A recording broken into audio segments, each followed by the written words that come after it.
Japan Airlines Flight 123 was heading from Tokyo towards Ida Airport. There were 509 passengers and 15 crew members on board. Just a few minutes into the flight, the plane ran into a serious problem. It quickly went out of control, and the pilots had only a little bit of control left.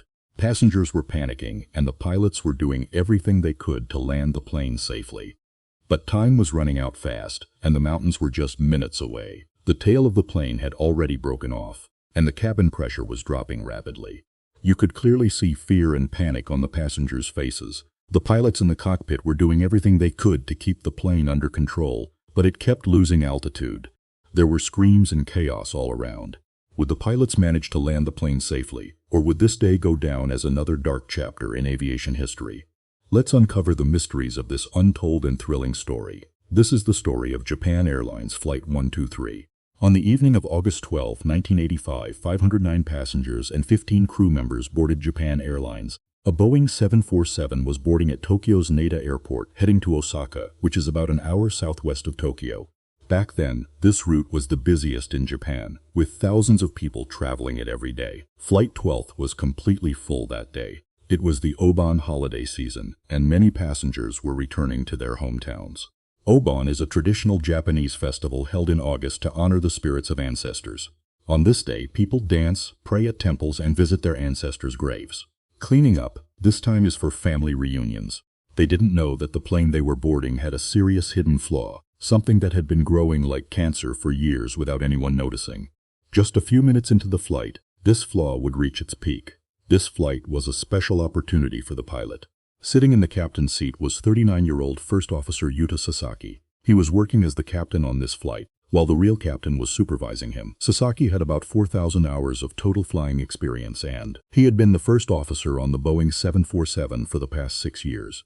On this flight, he had to prove that he was capable of moving up from first officer to captain. Sitting to his right and overseeing him was the experienced 49-year-old Captain Masa Takahama. Takahama had been flying since 1966 and had over 12,000 flight hours under his belt. The third crew member was the 46-year-old flight engineer Hiroshi Puka. Puka had around 10,000 flight hours and had worked about 4,000 hours on the 747. Puka had been flying all day, and this was his third flight on this aircraft today.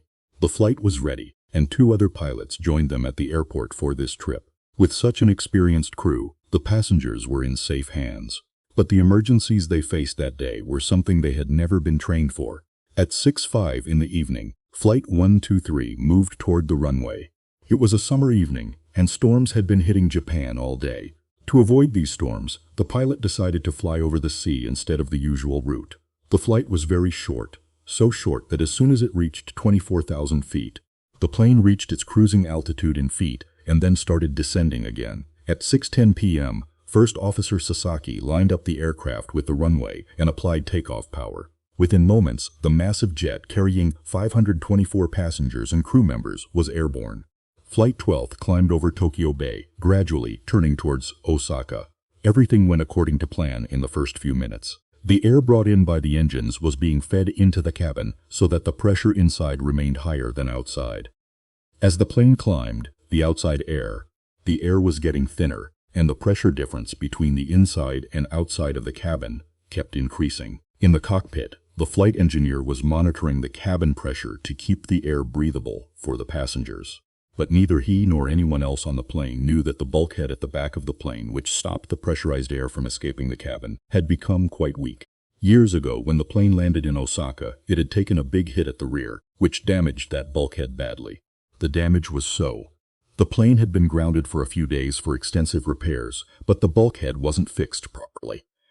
Because of that, every time the plane climbed during flights after the incident, the cabin air kept pressing against the bulkhead, causing small cracks to grow. Now, after about 12,400 flights and nearly 11 years, while cruising high over the Pacific Ocean, this bulkhead catastrophically failed. What you're about to see is the story of that flight. This is a completely accurate reconstruction of the plane's position and speed, and the audio you're about to hear was taken directly from the flight data recorder of this flight. As the pressurized air in the cabin started to escape, the weakened bulkhead at the back of the plane suddenly broke away with a loud bang. Chaos erupted inside the cabin. The breaking of the bulkhead caused a sudden drop in pressure inside the plane, damaging the rear section. In this accident, the tail section of the plane also breaks off, where crucial control systems are located. Because the hydraulic system stops working, the pilot has no way to control the plane's rudder, elevator, and ailerons. Due to the bulk tube hydraulic system failure, the pilot had no backup method to safely land the plane. Anything that wasn't secured in the passenger cabin started flying outward. Oxygen masks dropped immediately, and passengers quickly put them on. An alarm for decompression started sounding in the cockpit. The captain decided they needed to head back to Tokyo and land immediately. He set the transponder to squawk 7700, which is the universal distress signal. Then he told the first officer to turn the plane right and head back toward Tokyo. But as soon as the plane turned right, it started to tilt. The first officer tried several times to level the wings, but every time he failed because the plane's hydraulic system, which powers the flight controls, had lost pressure. So, basically, the pilots could only control the plane using the engines. The flight engineer noticed that all the hydraulic systems went completely dead within seconds. The captain asked the flight engineer if the hydraulic pressure had really dropped to zero. Their worst nightmare had come true. All the gauges were at zero. Losing hydraulic power meant the pilots had no control anymore. No matter how hard they tried, they couldn't move the plane up, down, left, or right. And as for the rudder at the tail, that was completely useless too. The pilot had lost control of the plane and had become just another passenger on board because, no matter how hard he tried, he couldn't control the aircraft anymore. Air traffic control offered the crew radar vectors to help them turn back to the airport. Music. This was the first sign to air traffic control that it was a serious emergency. It wasn't just a plane returning because of a faulty engine or a sick passenger. The plane was completely out of control. Usually, the tail fin or vertical stabilizer keeps the plane steady in the air. But once the vertical stabilizer breaks off the plane, Flight 12 starts to sway in the air like a leaf, a motion called Dutch roll. This shaking made the passengers feel nauseous. The passengers began to feel sick due to fear and lack of pressure. Without the rudder, it became really hard to steer the plane properly because the rudder helps keep the plane stable. But this side-to-side shaking wasn't the only problem for the pilot. Without hydraulic power, they also couldn't control the plane's pitch. The result?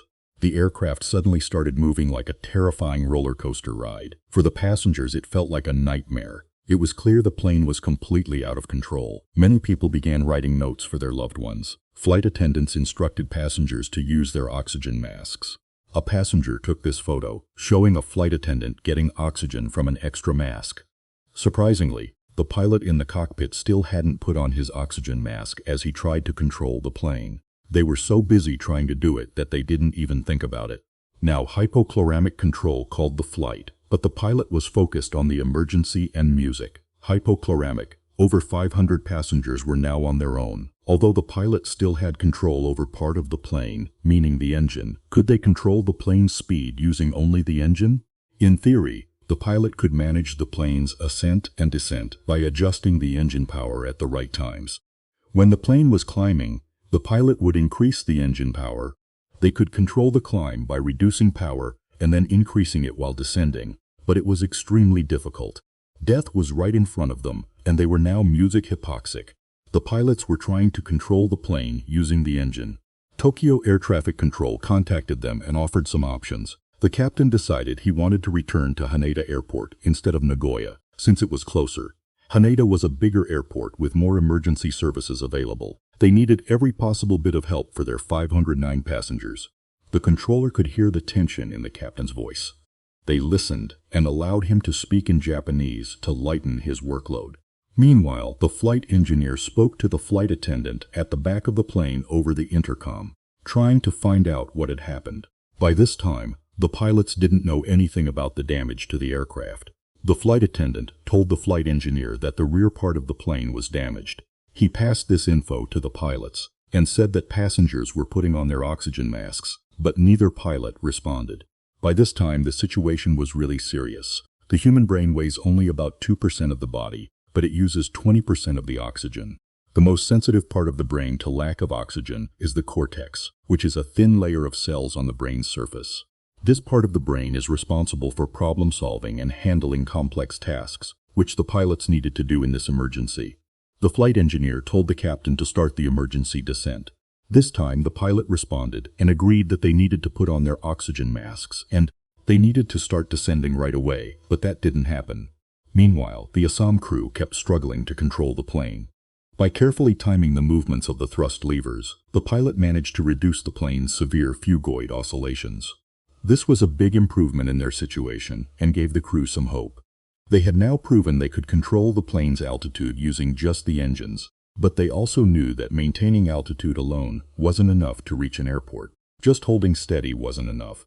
Japan Airlines asked the pilot about their situation, because the company had been alerted by air traffic control that the plane was in trouble. The plane wasn't going into an emergency descent. In fact, it was still bouncing between 20,000 and 25,000 feet. Passengers seated on the right side could see Mount Fuji passing below. If the crew wanted to get to the airport, they had to start descending now. The first officer pushed the control column forward with all his might, but it didn't do any good. It felt like no matter how hard the pilot tried, the plane just wouldn't land. They needed to try something different. That's when the flight engineer had an idea. It was a good one. Lowering the landing gear could slow the plane down, which would help with the landing. It was a bit of an unusual move, but everything about this flight was already out of the ordinary. Still, the captain thought it wouldn't be possible to lower the landing gear without hydraulic power. Almost all the plane's controls, except for the engine thrust lever, were basically just decorations in the cockpit now. But there was a way the crew could lower the gear even without hydraulic power on planes like the 747. They could let the gear drop down under its own weight. The flight engineer suggested this method to the captain praise. The captain wasn't sure if they should lower the gear just yet. He and the first officer were trying to stabilize the plane, and luckily they were having some success. The pilot tried the alternate gear extension method, and slowly the huge landing gear of the 747 started to come down. Now they used the engines to control the plane. The first officer tried to head back to the airport, pushing the plane's left engine to full power while reducing power on the right engine. The plane wobbled from one side to the other, but slowly started turning toward Tokyo. As the huge plane made its turn, Tokyo Control tried to contact the crew again, but they didn't respond. The captain told his team to ignore the controller and focus on flying the plane. By reducing engine power and fully lowering the gear, the plane finally began its descent. After leaving Tokyo, the plane finally dropped below 20,000 feet for the first time. A few thousand feet lower, there would be enough oxygen in the air to breathe.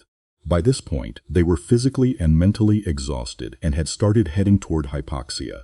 The situation in the cabin was worsening as the passengers' oxygen supplies were running out. If the pilots couldn't get the plane down to 10,000 feet soon, they would suffer from hypoxia too. But there was no one to do anything about it except the 3 people in the cockpit, and even they were barely holding on. As the plane descended, the oxygen levels in the air started to increase. Gradually, the pilot's mental clarity began to return. Losing all hydraulic power is extremely rare in a passenger plane, but whenever it has happened, the outcome hasn't been good. The pilots of Flight 123 were well aware of this fact, but now they were in a better position to regain control of their aircraft. In the cockpit, they would soon be able to take off their oxygen mask music. But even after reaching the Smosafi Islands, a new danger emerged. The planes right ahead was a huge mountain range. All the engines were running at full power, and the plane kept climbing steadily. The captain told the first officer to ease off the power a bit so they could keep climbing without losing speed and clear the mountains. But controlling the plane's pitch just by adjusting engine power was really tough. Still, the pilots had no other choice. If they didn't stop the plane from climbing too fast, it would stall and start dropping rapidly. The first officer, he pushed the control column all the way forward, but nothing happened.